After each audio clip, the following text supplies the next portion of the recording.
Bonjour à toutes et à tous, j'espère que vous allez bien, que vous avez la forme. Ici Nicolas Lemonnier. Aujourd'hui, je vais vous parler de quelque chose de très important si vous êtes e-commerçant. Cette chose donc, c'est le système de conversion et de rétention qui, selon moi, doit être fondamental, mais qui pourtant manque à 82% des e-commerçants et qui leur fait perdre justement 38, 40, 30% de revenus chaque mois. Et en plus de ça, qui leur empêche d'avoir assez de marge pour scaler, pour grossir, pour investir plus en pub, plus dans une équipe, etc., chaque mois. Je vais expliquer tout ça justement, je vais vous dévoiler ce système qu'on met en place pour nos clients et je vais aussi vous expliquer pourquoi c'est si important et pourquoi ça marche autant. Tout d'abord, ce constat-là que je vous fais, il vient pas de nulle part, il vient évidemment de mon analyse. Donc j'ai réellement analysé plus de 250 boutiques sur les 2 dernières années, que ce soit de près comme de loin, de l'extérieur comme je suis abonné à facilement plus de 300 400 newsletters sur une adresse email, une certaine adresse email. Et donc, j'observe tout ça. Cet été également, je suis rentré en contact avec beaucoup de responsables e-commerçants, de fondateurs ou de responsables marketing d'e-commerce. Et pour avoir discuté avec eux, pareil, la plupart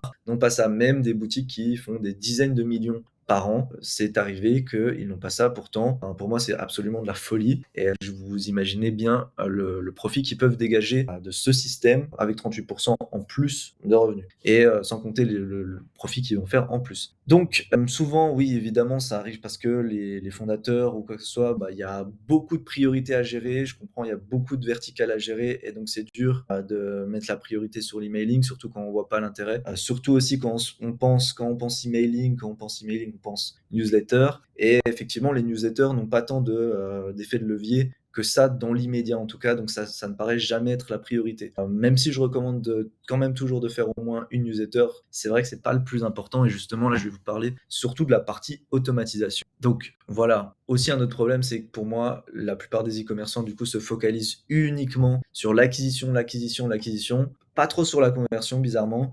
Pourtant, c'est ce qui va rentabiliser dans un premier temps l'acquisition et encore moins sur la rétention client, sauf certaines rares boutiques. Mais c'est sur ces deux éléments, la conversion et la rétention, que va influer ce système, justement. Et c'est ça qui va faire aussi effet de levier sur votre système actuel. Voici justement un diagramme qui montre comment ça marche. Vous comprenez déjà ce système, mais aussi c'était pour placer la rétention dans tout ça. Vous êtes sur l'acquisition souvent, donc vous dépensez, vous êtes en négatif déjà pour acquérir un client. Si vous faites du social ads, bien évidemment, ça va être différent du SEO, si vous obtenez vos clients différemment, mais généralement, la plupart des e-commerçants, c'est comme ça qu'ils fonctionnent. Et vous allez devoir du coup avoir une certaine forme de rétention et un certain niveau de conversion. Là, normalement, on aurait dû rajouter conversion pour atteindre un point break-even et aussi pour avoir un peu de profit. Évidemment, la plupart d'entre vous, vous avez quand même un minimum de profit, je l'espère, mais la plus grosse part des profits, on voit qu'elle se fait sur le temps, donc avec un système de rétention. Malgré tout, la plupart des e-commerçants négligent ça. Juste pour appuyer mes propos et l'importance de ce que je dis, voilà, il y a Seth Godin,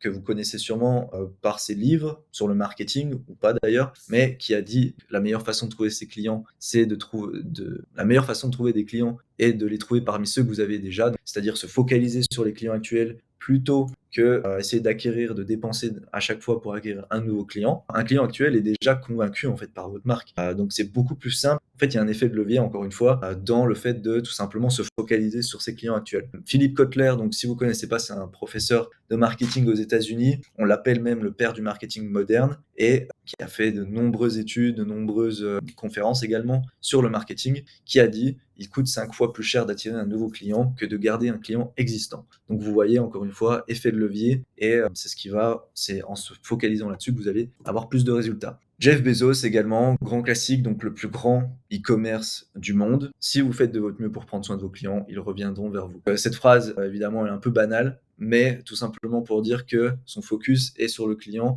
Depuis ses débuts, il s'est vraiment focalisé sur les clients sur un horizon de temps de 5 à 10 ans pour avoir la meilleure expérience client, en se focalisant sur la logistique et en apportant une expérience client de fou pour que tout simplement il augmente la rétention de chacun de ses clients et avoir un service d'une qualité incomparable tout simplement puisque vous pouvez littéralement vous faire livrer en un jour en France et aux États-Unis également. C'est aussi la raison en fait pour laquelle vous créez une image de marque au final. Alors certes, c'est pour Vous créez une image de marque, c'est vraiment pour avoir un bon positionnement et pour attirer les gens. Vous créez une marque, c'est aussi pour créer une relation avec votre audience, avec vos clients et donc avec vos prospects et afin de vraiment faire perdurer votre marque. Sinon, vous auriez juste besoin d'un beau marketing et pas forcément d'une bonne image de marque et juste besoin de parler de vos produits. Donc voilà. Ce dont je vous parle, ce système, voici aussi sur quoi il est basé, encore une fois, pour donner du contexte à mes propos. Tout simplement, voici un client avec qui on a travaillé. On a commencé à travailler avec eux en septembre 2021. Ils avaient simplement un petit panier abandonné qui leur apportait 2 000 euros. Elle générait, cette boutique, 50 000 euros au départ.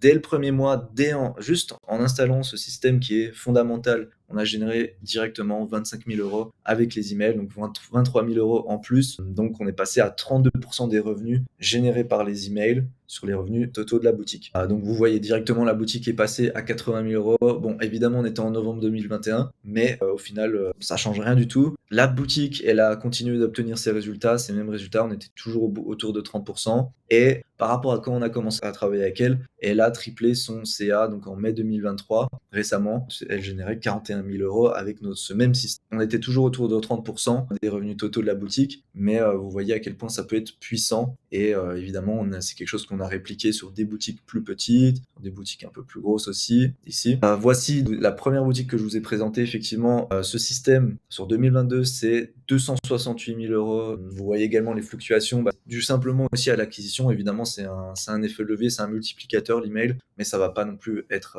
une source d'acquisition magique. Mais ça va permettre de garder la boutique à flot, justement, quand vous avez des problèmes d'acquisition avec des comptes publicitaires bloqués, par exemple, eh bien, vous allez toujours pouvoir générer des ventes. Et très important, je vous montre ça aussi, c'est pour vous montrer à quel point les automatisations sont importantes. Donc voilà, assez parlé, je pense que vous avez compris maintenant tout ce contexte. L'important maintenant, ça va être de vous montrer tout simplement le système en particulier. Donc c'est vraiment pour moi les stricts fondamentaux. Petit disclaimer, si vous utilisez Sendinblue, Mailchimp, Mailjet ou ce genre d'outils, oubliez tout de suite puisque vous allez être vraiment restreint dans la possibilité de faire des emails, des automatisations pertinentes. Au contraire, je vous recommande plutôt Klaviyo, ShopeeMind ou encore Probance, sachant que ShopeeMind et Probance sont aussi des outils français. Voilà. Donc, passons sur le système maintenant. Ce système, tout d'abord, il va être, on va dire que vous avez la base, c'est-à-dire au moins un formulaire de capture email et que vous avez un pop-up ou quelque chose qui va permettre de capturer un email avec une incentive derrière. Donc la première séquence que vous allez devoir mettre en place, c'est la séquence de bienvenue finalement avec un mail,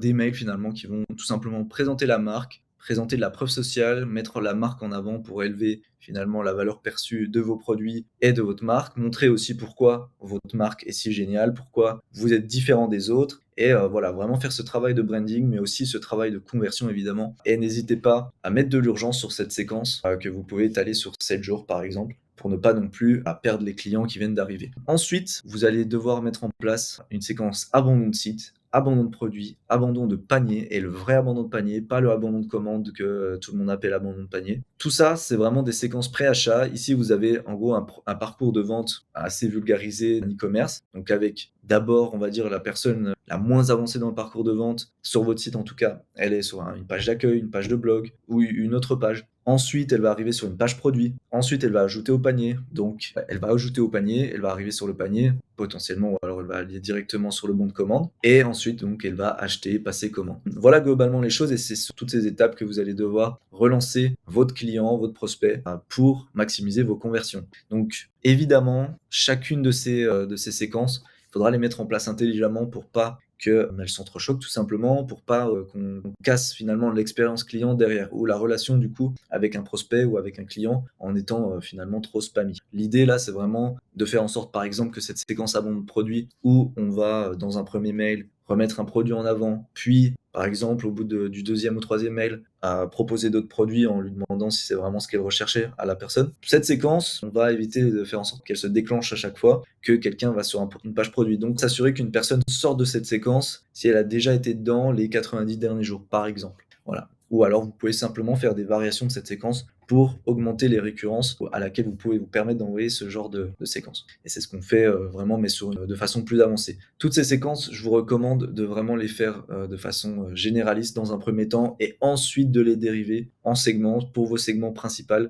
d'acheteurs, si vous avez plusieurs segments d'acheteurs. Pareil, dans la même logique, on va faire en sorte qu'une personne qui tombe dans la session abandon de panier, séquence abandon de panier, elle ne reçoive pas les séquences précédentes, bien entendu. Ensuite, sur la partie plus rétention, on va avoir une séquence de remerciements qui directement, pour moi, il va falloir dériver en séquence pour les premiers clients, séquence pour les clients qui effectuent leur second achat, troisième, quatrième achat, et même une séquence éventuellement pour les personnes qui passent, on va dire, leur cinquième achat et plus, on va dire, pour un segment VIP. Le but de cette séquence, c'est pas seulement de juste dire merci, mais c'est aussi de revendre en fait votre marque et vos produits pour augmenter la valeur perçue de ce qu'ils viennent d'acheter et donc fidéliser encore plus les gens en donnant du contexte finalement aux produits qu'ils vont utiliser dans quelques jours, quoi, puisqu'ils vont le recevoir. Donc voilà, très important ce travail-là, et vous pouvez potentiellement segmenter ça en produits best-seller pour, par exemple, dans le deuxième mail, donner un guide qui va permettre à l'utilisateur de utiliser correctement ce produit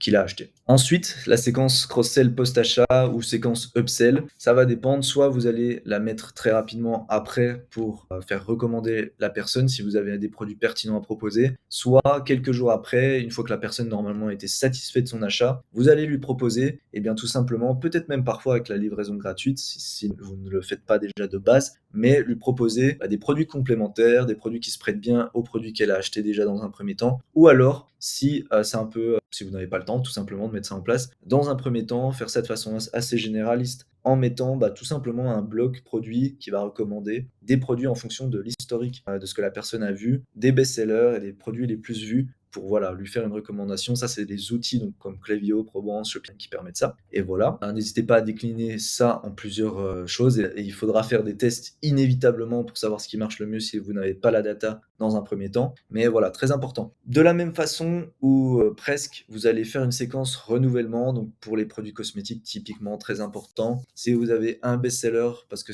va falloir faire par produit, vous estimez que la plupart des gens terminent leur produit au bout de 47 jours, et bien au bout de 50 jours, ou même un peu avant, aux alentours, pareil, il faudra le tester ça, vous allez proposer aux personnes de renouveler leur commande ou renouveler leurs soins, tout simplement. Ensuite, dernière chose, et bien tout simplement la séquence récupération de clients et la rupture inactive. Donc ces deux séquences, disons, la rupture inactive n'est pas ici, mais c'est deux séquences qui sont un peu similaires, où tout simplement, au bout d'un certain temps, quand vous allez détecter et estimer surtout qu'un client est perdu ou est échappant, vous allez tout simplement, donc ça va se faire au niveau du temps, hein, vous allez lui envoyer un email, donc automatisé, mais qui aura une apparence ultra personnalisée, donc pour se démarquer des newsletters aussi, qui va lui dire tout simplement qu'on a remarqué que vous n'étiez plus client, qu'est-ce qui se passe, etc. Et potentiellement dans les prochains mails, lui proposer des nouveautés et lui proposer, eh bien tout simplement potentiellement un code promo si c'est quelque chose que vous pouvez faire. Et vous allez faire la même chose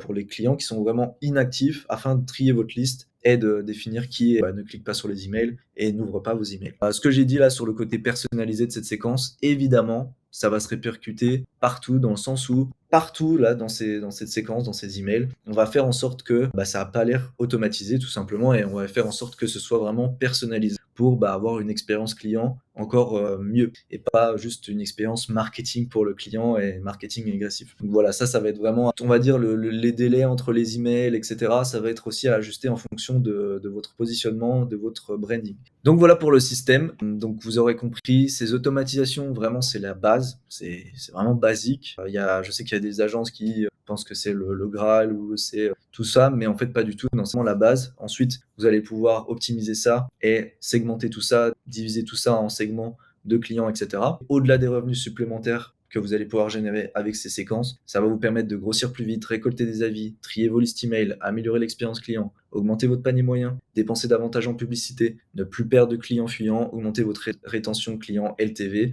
et avoir plus de contacts pour convertir, revendre votre e-commerce beaucoup plus cher par la suite et également donc vous allez avoir plus de points de contact pour créer une attache émotionnelle et donc un impact avec votre marque. Voilà, si vous devez retenir une chose de toute cette vidéo, c'est que vous devez construire un système en 2023 de conversion, de fidélité complet qui va couvrir l'ensemble du parcours client pour les nouveaux clients, les clients existants et ceux perdus et qui sont échappants. Et ça va vous permettre donc de générer davantage de profits pour scaler votre marque et sortir de cette boucle infernale de l'acquisition ou d'un budget trop léger qui vous restreint dans vos décisions, qui vous restreint dans vos choix et dans votre croissance tout simplement. Alors, quoi qu'il en soit, si ça vous intéresse, eh bien d'en savoir plus tout simplement, d'aller plus en détail sur les éléments à mettre en place dans tout ce système pour votre boutique spécifiquement, eh bien on offre des audits totalement gratuits à chaque e-commerçant avec qui on discute. Donc, je vous invite à réserver un appel directement avec moi ou un membre de l'équipe. Et dans tous les cas, par contre, on n'aura rien à vous vendre dans cet appel. Le but, c'est simplement de faire l'état de votre situation et de voir ce que vous pouvez faire en termes d'automatisation, sachant qu'on a des critères bien spécifiques pour les personnes avec qui on travaille. Donc, si c'est aussi ça que vous voulez, il va falloir passer aussi par cet appel pour évaluer si vous êtes un bon candidat pour nous. J'espère que cette vidéo vous aura aidé et que ça va vraiment rétablir un peu l'équilibre dans la force avec tout ça, tous ces e-commerçants qui n'ont pas de système automatisé et que ça va aussi éveiller les consciences à ce niveau-là. En attendant, je vous souhaite une excellente journée et je vous dis à très vite. Au revoir.